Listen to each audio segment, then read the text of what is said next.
Hey guys, this is Sinome. I'm here with Absentis and Shaticus, a high-level Zerg player from Reddit, who's going to be giving us a better, more professional opinion on this matchup. We've got Sen here as the blue Zerg at the 7 o'clock, and his opponent Liquid-TLO, the purple Zerg at the 1:30. This is on Xel'Naga Caverns. Yeah, this is from BlizzCon Round 1, and TLO is playing a Zerg and not his usual race, Terran. We'll have to see how well he fares. He used to play random back in the beta, but did switch to Terran after retail. So, Shaticus, what do you expect as a relatively high-level Zerg from this matchup, from ZVZ? Well, Zen's a very big macro player that focuses a lot on just the regular Zerg mechanics. He likes to get a lot of units out and focus on just having a lot more stuff than his opponent. But TLO, on the other hand, is just like it goes without saying that he's an incredibly inventive player. I mean, I remember his back in the beta, one of the big eye-opening moments for me was his game versus White Raw on Scrap Station. Look it up if you haven't seen it, where he base trades White Raw, builds the hatchery using the Nidus to go into his base, and just completely blows everybody's mind that you can actually get away with the base trade in their base. So I don't know what you can actually see out of TLO Zerg. It's just hard to predict. Well, judging from his past performance, I imagine we'll be seeing something other than the usual Ling Baneling into Mutalisk. What I thought was kind of interesting is that TLO did a double extractor trick twice. I've been told that the 9 Overlord is the better economically, but TLO, I guess, has a different opinion on it. The game that Shaticus was referencing is part of the Team Liquid Invitationals, the finals, I believe, and it was Game 2. That's one of the only games that I remember completely specifically because it did give a great impression to me as well. Now, I understand that game was also the driving force in terms of TLO really making a name for himself in the StarCraft 2 scene. So far, both players are doing relatively normal things, both getting their queens and some zerglings. Sen is focusing a little more on macro instead of that, and looks like TLO is going for 2 extractors, isn't canceling them this time, so I guess he just wants to get 2 gas extractors really quickly. Shaticus, would you say that this is indicative of mutaplay? Typically, yeah. I'd expect a 1-base muta to come out of this, in all honesty. But he hasn't been going for the fast lair, or I don't know, you'd have to expect him not to get the second queen if he's tossing up 2 geysers this early, and he drops down a Roach Warren now, which is really weird. Sen obviously went for the later pool because I probably think he feels a little bit more comfortable in this matchup, but going back to the double extractor trick that TLO performed, it allowed him to drop, I think it was like a 12 pool, so he used the extra minerals from the Overlord that he didn't make, and he'd just be able to be a little bit safer, just barring any big speedling plays early game. TLO, just a few seconds ago, had his queen out by his natural and sniped one of Sen's overlords, supply blocking him momentarily. Sen is still at 26 out of 26, now just unsupply blocking himself. So, doing quite nicely for himself there. Sen is checking around the map.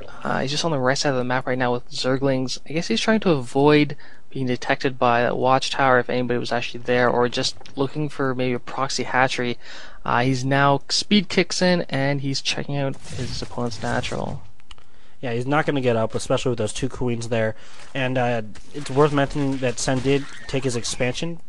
So he's trying to push up over here. He's not going to get much done, though. So yeah, there we go. Forced to retreat. I'm really interested to see where TLO is going to be putting his gas, because he's letting it pile up and hasn't been able to get to the lair transition quite yet. I really expect to see a Spire out of it. Right, 1-base lair play is kind of unusual. Sen agrees with me, and he's using his lings to check out all the possible expansions here, both on the left and right side of the maps. Yeah, that lair is just about done, so we should be seeing probably a Spire, I'd assume, like we've been saying, come up pretty quickly. I know a big thing for me lately has been I will open either roaches or baneling speedling, and I'm not really sure which one is the better opening anymore since the patch, but I always like to go quick spire to get air control, and the air control just lets you expand. But Sen just completely taken the mutants out of the question, expanded just having map control with speedlings, which is really a cheap option that I like. Alright, and TLO showing us what he's doing with all that gas. He's researching tunneling claws before glial reconstitution. Not something you see very often. Of course, burrow to go along with that. So, looks like he's going to be going for some pretty heavy roach play. Economically, they are about even though Sen is on another base.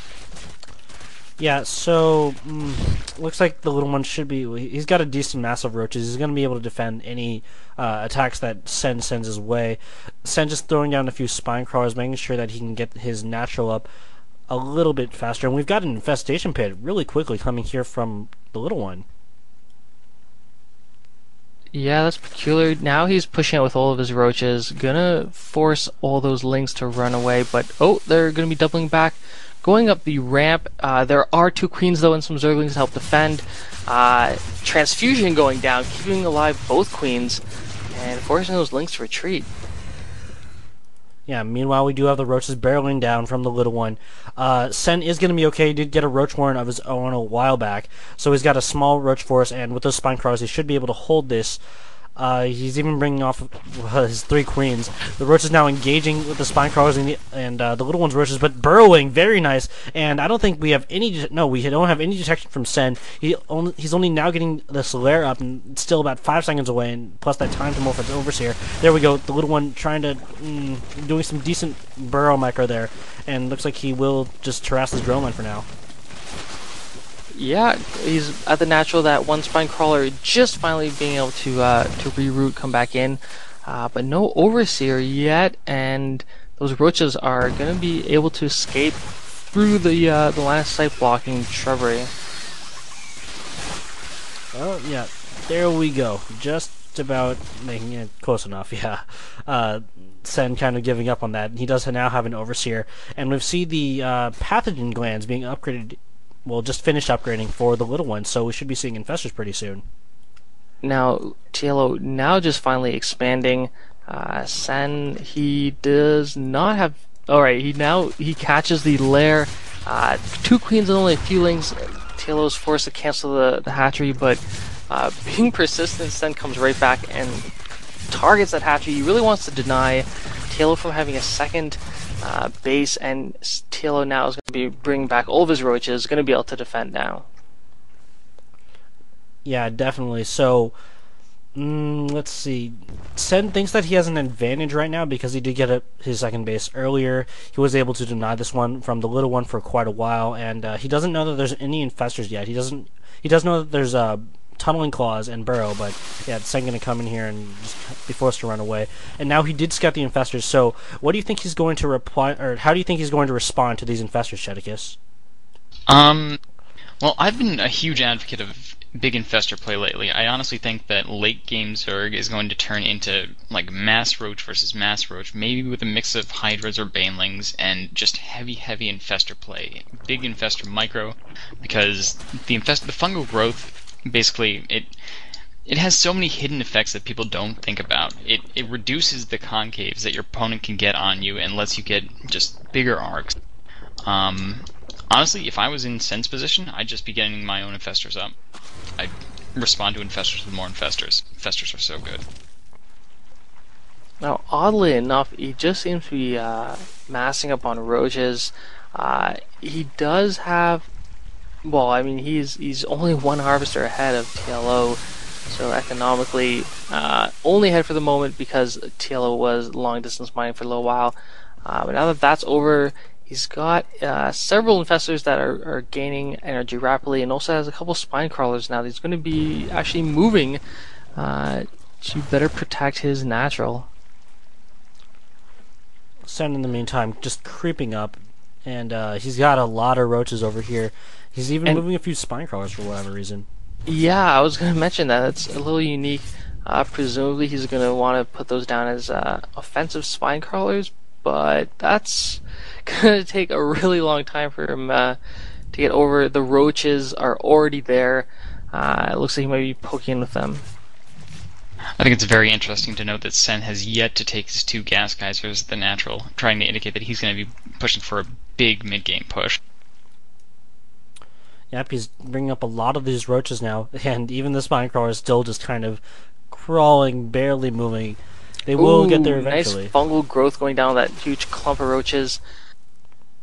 And those 2 spine crawlers. Oh, another fungal growth on some of the same. And now Sen's spine crawlers are now being put